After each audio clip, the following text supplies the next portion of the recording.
Hey guys, welcome back to the channel. So we're down here at Nunarup Beach in Albany, which as you can see, the weather is quite yuck, we'll call it. We'll go with yuck. So it's pretty average, it's pretty windy, it's about to rain out there. Anyway, what we're here for today is to run through tyre pressures and what I recommend to be running on the beach. A little bit more explained, a little bit more in the rule of the 4 PSI rule, if you've ever heard that before. Should make a bit of sense. Anyway, we'll get into with the video.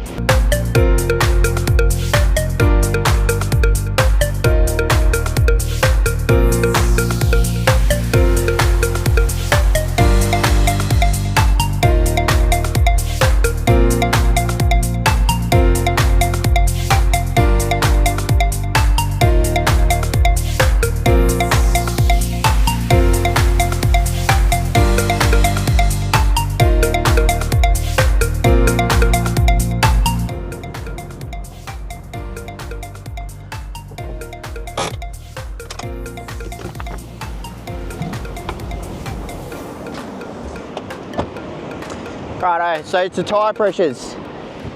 As you can see, the ground's pretty flat. It is quite firm. I'm at roughly 35 and 38 PSI, 35 in the front, or 30, sorry, other way around. 38 in the front, 35 in the rear.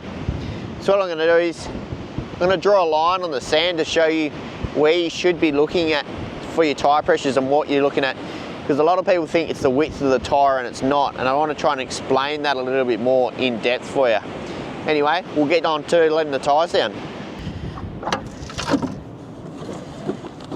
So as you can see here, I've got a Maxtrax in-deflate tyre deflator.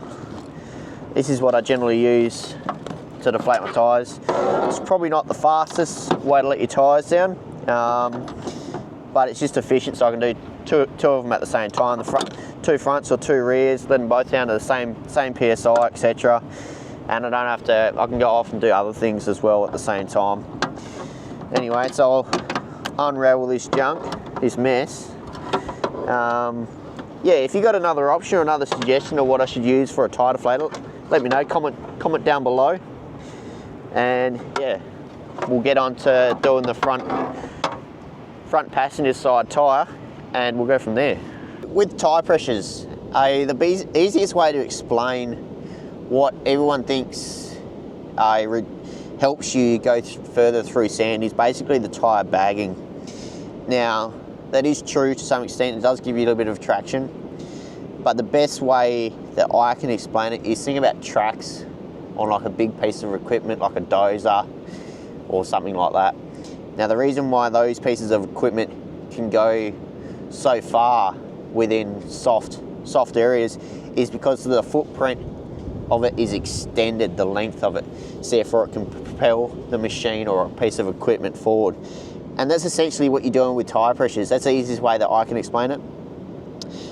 So basically, all we're going to do here, I'll measure the tyre pressure in a second, but I think it's around 38 PSI. So basically all we're doing, the tyre pressure, that's it there, and it's just starting to rain, just to make it even better. And then that's the front of the footprint. So that's the length of the footprint there, as you can see. Anyway, so I'll connect this gauge up and then I'll drop some air out of the tyres and I'll show you at each interval of where I prefer to let my tyres down from. Hey guys, I just want to interrupt the video right there. If you've made it this far through the video, I'd just highly like to recommend you obviously enjoying the content, so obviously like and subscribe to the channel.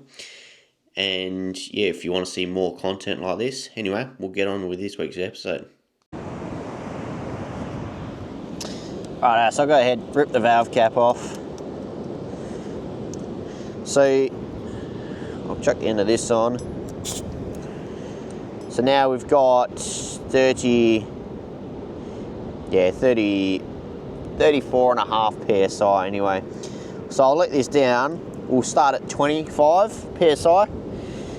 So this is what I would call standard road pressure. So for with your vehicle's probably going to be different weight to mine, different tyres, different compound, all that sort of stuff, different sizes. So the length is going to be irrelevant to you, hence why I'm not going to measure it. I'm just going to give you an idea of where it will grow to. Anyway, so we'll go ahead, we'll let the tyre pressure down.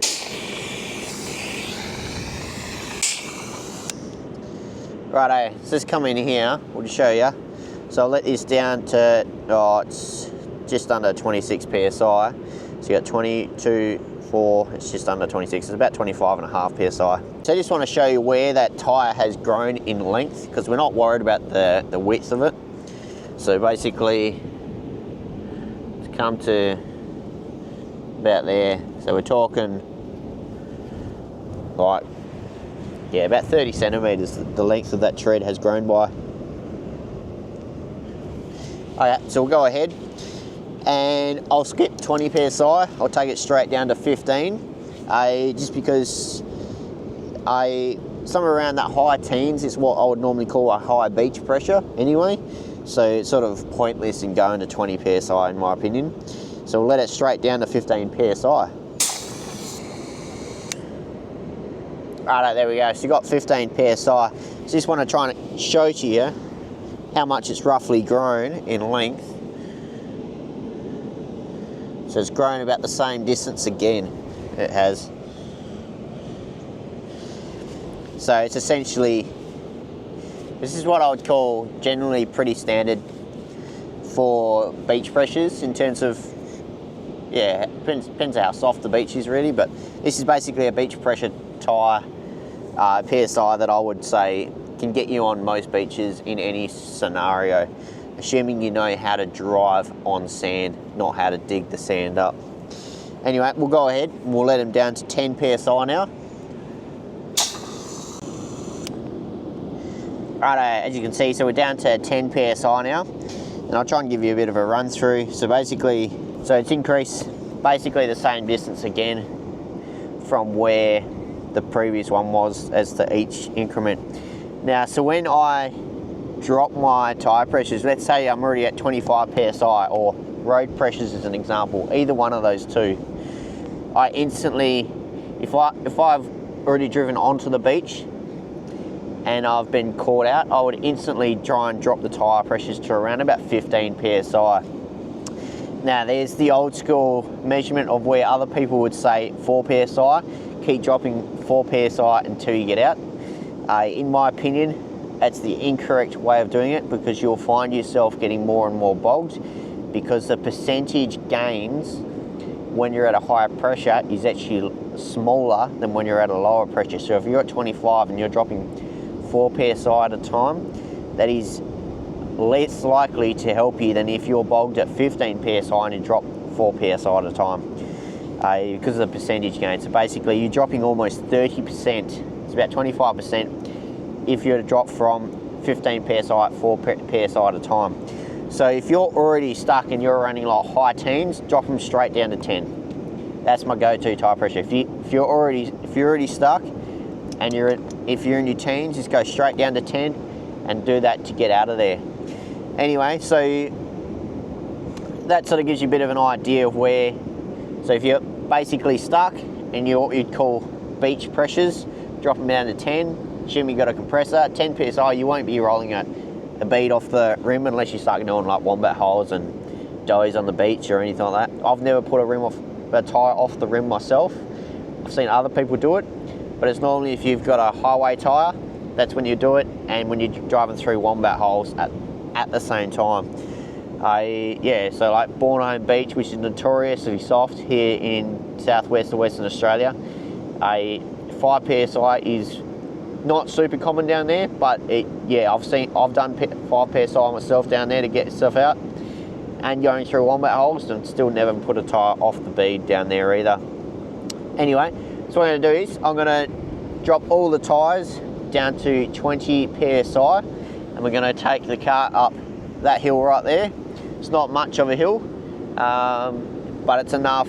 I'll be a little bit careful in terms of my speed. I'm not going to go too fast, just to try and give you guys a bit of an idea, and then I'll drop the tyre pressures right down to try and might try and do either 2 or 3 runs, just to try and give you guys a bit of an idea of how far your tyre pressures can actually help you through something.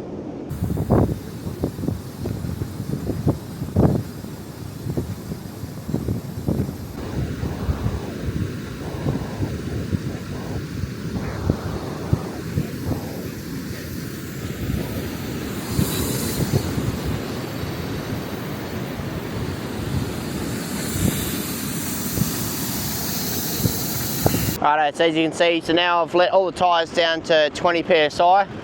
So that's the hill right there that we're going to go up. Anyway, so what we're going to do, I'll just try and give it, not really too much, just enough, a little bit more than idle. And we'll try and give you an idea of how far we can get up at 20 psi. And then we'll try again at 10 psi, just to try and give you guys a bit of an idea of the differences of how far you can actually go with letting your tyres down.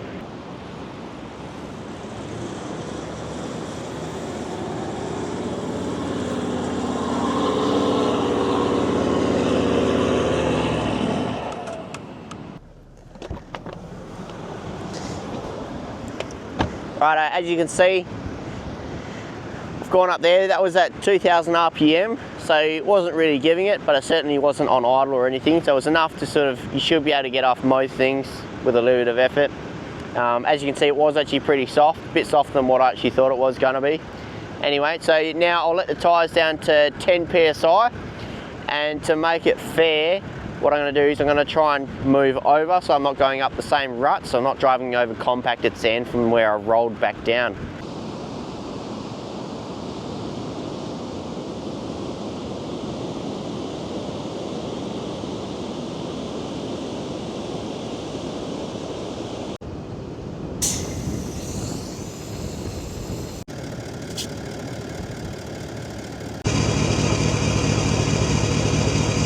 Let the tyres down to 10 psi now, so what I'm going to do is I'm going to send it up here. I'll go off the ruts a little bit, so I'm sitting in between the original ruts, so it's as close as possible to resemblance the same, basically, drive. And I'm going to take it in second gear up to 2 grand again, and we'll see how far we get up the sand dune.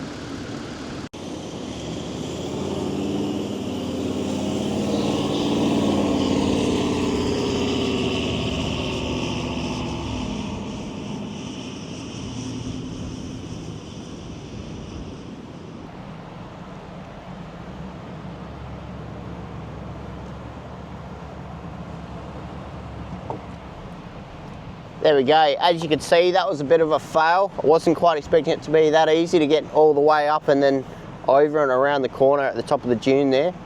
But just goes to show you how much tyre pressure does actually make a difference with you. So for instance, that was obviously 50% I reduced the tyres by going from 20 psi down to 10 psi.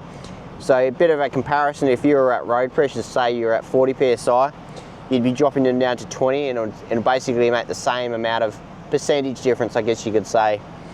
Anyway, so that'll do for this week's episode, guys. If you enjoy the content, please like and subscribe. Comment below if you've got any questions about anything, if it's tyre pressure related. Don't forget to let me know, and I can certainly give my thoughts and feedback if you've got any questions, or if you've got any suggestions as well. Anyway, with that, we'll see you guys in next week's episode. Then take off and see Molly follow. I'll go that way.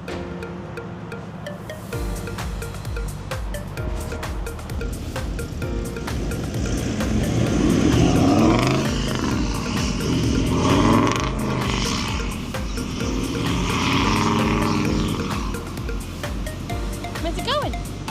Look at him!